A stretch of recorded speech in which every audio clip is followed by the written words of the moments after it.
So I did promise to go through the book Battlefield of the Mind by Joyce Meyer, and I've been doing that for the last couple of days.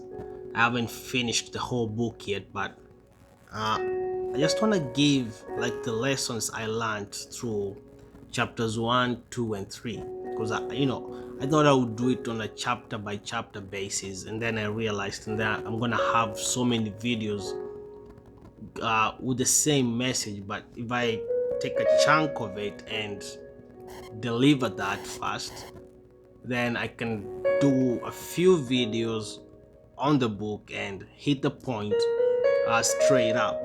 So chapter 1, Battlefield of the Mind, very interesting book. Once again, I'm very grateful for the message that God put in Joyce Meyer. She has been a blessing in my life. So she starts off the book with Ephesians chapter 6 verse 12, and more so in chapter 1 she's trying to paint a picture of for us as the readers of the book to realize that there is a war that's happening, that there is a battle that's happening. And she paints the picture that the battle is not a physical one that we are fighting, and hence Ephesians chapter 6 verse 12, we do not battle against flesh and blood, but against principalities. So I do have my notes with me. It's not like, I went through the book, I was trying to see, and I wrote down key points that I saw. I've been working on it on my journal. It's not really a journal, but it's Bible study stuff. But so she is painting the picture that there is a war that's happening, and the war is not a physical war, but rather it's a spiritual kind of a war where the devil is trying to establish strongholds against the people of God. The devil is trying to trap us, to imprison us. He's trying to hold us hostage. And she's put in the book that the devil knows our strong points and he knows our weaknesses, and he is very patient as he lays down the plan. But now there's the thing. The devil knows that he's not gonna overcome you by bringing certain challenges if he cannot attack you from your strong point. He's very strategic. And what has he done? He has laid down strongholds in our mind. This is why Joyce Meyer has gone to call the book Battlefield of the Mind. Because yes, there's a battle that's happening, and it's not physical, but this war is being fought in our minds. There's strongholds that the devil has. It's the kind of mindset that we possess as a person, the kind of beliefs that we have, either about ourselves, about other people in the world.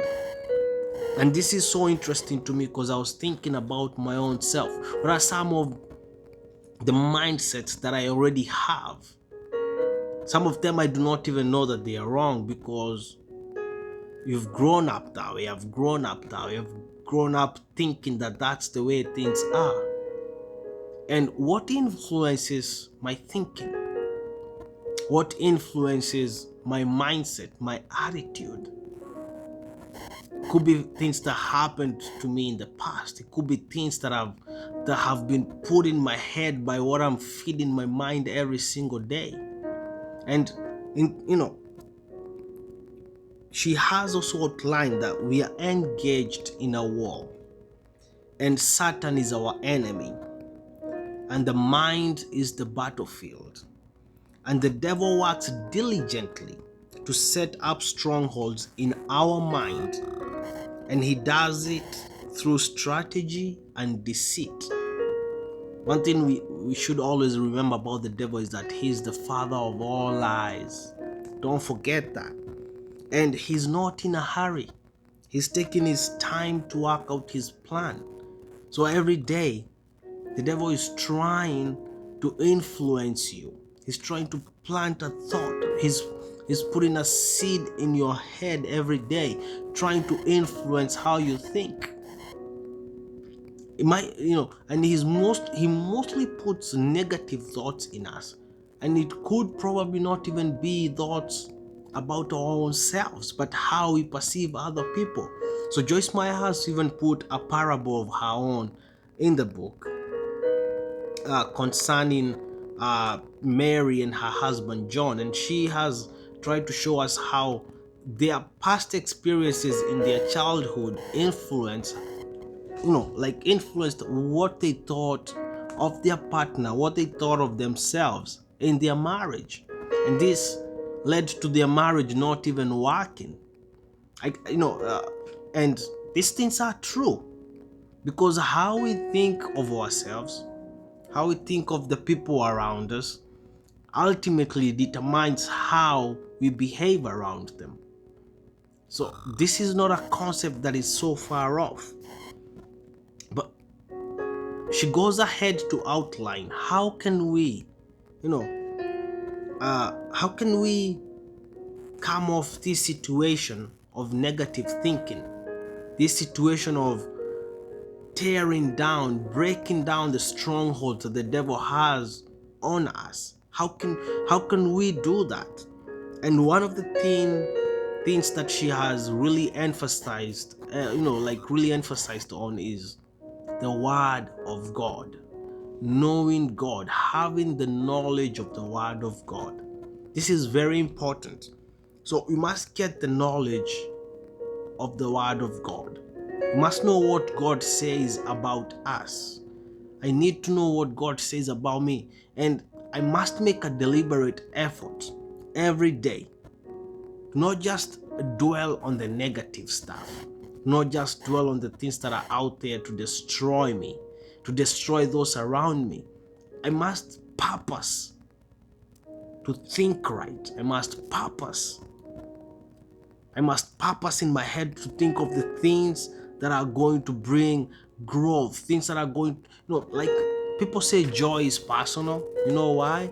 Because if you have decided in your heart not to have any joy, it doesn't matter. Even if someone gave you $1 million today, you still find a reason not to be happy. Because there's strongholds in your mind that need to be torn down. There's a certain kind of thinking that we have that needs to be torn down. And this is the thing. We might be thinking, oh, I am self-sufficient. I can do all things through Christ who strengthens me. But at the same time, I'm thinking everybody else in the world is wrong. Everybody else in the world is out to get me. That is a stronghold that the devil establishes in our heads. And guess what? I won't be able to relate well with people around me. Because if that's the thought that it's happening in my head, I've always boasted this about myself. I do not really hold grudges against people. For some reason, I can't. It's a beautiful thing at times, but sometimes I need to separate myself from certain kind of people, so it becomes a challenge when I cannot do that. And obviously, so that's a mentality. And I was thinking the other day, where did this thing come from? I grew up with my grandfather around me, and he's honestly the most kind person that I know. He has a heart of gold. He honestly holds nothing against people. People who do things against him, people who say stuff against him, and he still finds it in himself to help them. And that's where my mentality came from. That thing has impacted me till today.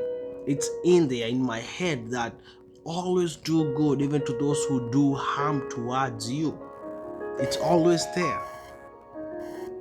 And I find, so those things that we believe about ourselves, that we believe about other people, are impregnated in our minds every single day. That's what Joyce Meyer is telling us. But there is a way out. It is knowing the word of God. It is knowing whom God says you are. It is knowing what God has called you to be. This is important.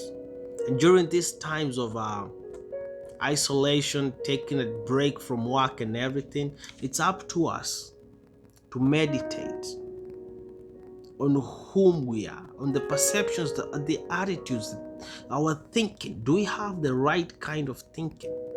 It is up to us. Really.